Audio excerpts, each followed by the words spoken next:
अच्छे बुरे दिन साथी आते रहेंगे, कभी हंसाते कभी रुलाते रहेंगे।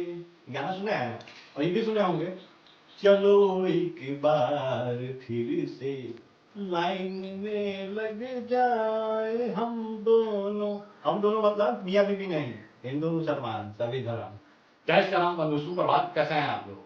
देखिए 3 दिन से बड़ा ही टेंशन में थे, मन में बड़ा उथल पुथल चल रहा था, दिमाग में सही अपसेट था, खराब हो गया था कि सरकार हम लोग को बांटने का कोशिश कर रही है। लेकिन कल का रिपोर्ट चेक किए, उसके बाद हमें पता चला कि हाँ ठीक है, थोड़ा सा कष्ट तो हमें होगा, लेकिन सरकार हमें सिर्फ बांटना नहीं चाहती है, बल्कि देश हित का बात है। इसमें सरकार चाहती है कि एक बार जातिगत जनगणना ढंग से करा ही दिया जाए। और सिर्फ जातिगत जनगणना नहीं हो रहा है, इसमें सभी को दस्तावेज दिखाने होंगे, प्रॉपर कागज दिखा के ही आपका जातिगत जनगणना होगा। यानी आपको धर्म का भी अपना प्रूफ दे देना पड़ेगा। सीधा सीधा समझिए, वो जो सीए और एनआरसी वाला जो मैटर था ना, वो फिर से उछल गया है और इसमें वही होने वाला है।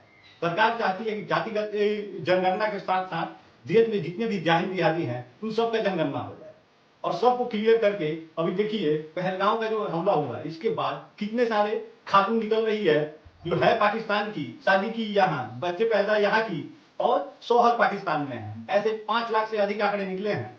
अब सोचिए उनके अगर 5-5 बच्चे भी हैं तो 45 लाख कैसे पूरा देगा ये लोग। और साथ ही सब बढ़ रहा है, नानी दादी इस तरह से लोग बन गई है। सोचिए कि कितना बड़ा स्कैम और कितना बड़ा जालसाजी चल रहा था।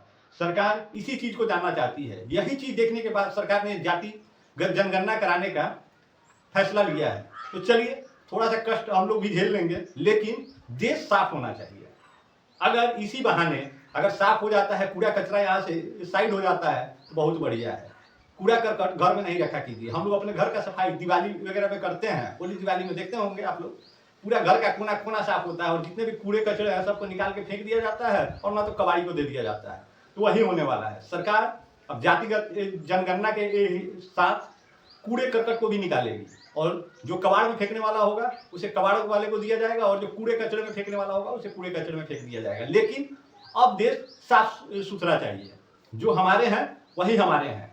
ई खातून आतून ये सब जो आके यहाँ बसी हुई है उन सभी को भेजिए। अरे ये तो देखने वाला बात है कि अपने बिहार में भी ऐसी कई खातून है जो पाकिस्तान की है, यहाँ ब्याह की और यहाँ उसके 4-4 5-5 बच्चे हैं।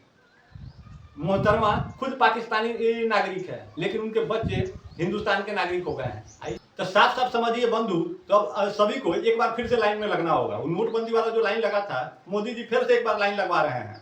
और ये मत समझिए कि आपके घर घर आके ही लोग आपका जातिगत जनगणना करेगा। आधार कार्ड लेके अपना डॉक्यूमेंट लेके सीएससी सेंटर भी आपको जाना पड़ सकता है, वहां सारा अपडेट कराना होगा। अभी जो जातिगत जनगणना होगा ना, ये आधार कार्ड पर आपके अपडेट हो जाएगा। अब आधार फिर से कंसोलिडेट होगा, उसमें अब जाति भी आ जाएगा। आपके पूर्वजों का, दादा परदादा का सारा जिक्र उसी आधार कार्ड में आने वाला है। यानी एक डॉक्यूमेंट सब चीज बताएगा। वो ताम झाम हर बार जो कि हम जातिगत जनगणना करवाएंगे, वही सब करवाएंगे, वो सब ताम झाम बंद। एक बार कराइए, फाइनल कर दीजिए। तो क्या कहते हैं बंधु, आप लोग तैयार हैं सीए एनआरसी के लिए? और अब देखिएगा विपक्ष के पेट में फिर से दर्द होगा। अभी विपक्ष कह रहा था कि हमारा मुद्दा था, सरकार ने हमसे छीन लिया। बिल्कुल सही कहा। जातिगत जनगणना का मुद्दा राजद का मुख्य रूप से और कांग्रेस के राहुल गांधी का। मतलब अगर साफ साफ समझिए तो इंडिया गठबंधन वालों का था। बीजेपी हमेशा से ही इसमें किनारा कर रही थी, हमेशा से मना कर रही थी। लेकिन जैसे ही पहलगांव वाला हमला हुआ है और सरकार ने वीजा रद्द करने का फैसला लिया है, 48 घंटे का जो अल्टीमेटम दिया था, इसके बाद जो आंकड़ा आया, सरकार चौंक गई। सरकार को ये अनुमान ही नहीं था, ये पता ही नहीं था कि इतना बड़ा भी इसमें खेल हो सकता है। और जैसे ही सरकार ने इस खेल को देखा, इसको ध्यान में रखते हुए सरकार ने जातिगत जनगणना का कड़ा फैसला ले लिया। जबकि बीजेपी को सबसे ज्यादा नुकसान है। बीजेपी के जो भी नेता थे वो कहते थे बटोगे तो कटोगे, एक है तो सेफ है, इस नारा देने वाले लोग अगर ये काम कर रहे हैं तो समझिए खेल बहुत ऊपर वाले लेवल का होने वाला है। और विपक्ष फिर से इसमें चिल्लम पुकारी करेगा, उसे लगेगा कि नहीं भाई सरकार ने तो गलत ये कर दिया। तो सरकार इस बार आपका मुद्दा लेके और आप ही के ऊपर अप्लाई कर रही है, तो इसमें कुछ गलत नहीं है।